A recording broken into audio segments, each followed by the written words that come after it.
Looking to make your WordPress sidebar stick as visitors scroll?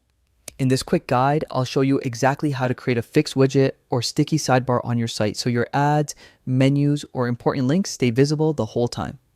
First, open your browser and head to your WordPress site. In the top right, click Log In.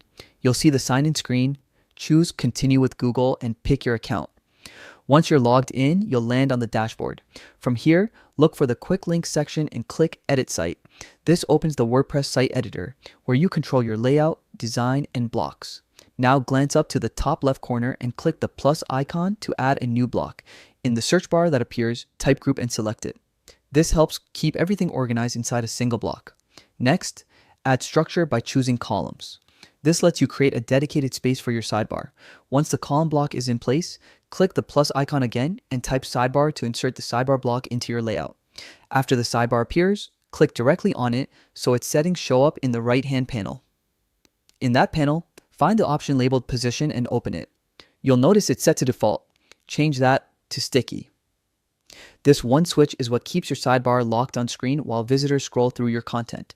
Once you've made that change, don't forget to hit save. The update applies instantly and your sidebar will now stay visible no matter how far someone scrolls. With just a few clicks, you've added a modern, user-friendly feature that keeps important widgets right where visitors need them. If you found this useful, stick around for more WordPress tutorials and let me know in the comments what you want to see next. Thanks for watching and enjoy your upgraded site.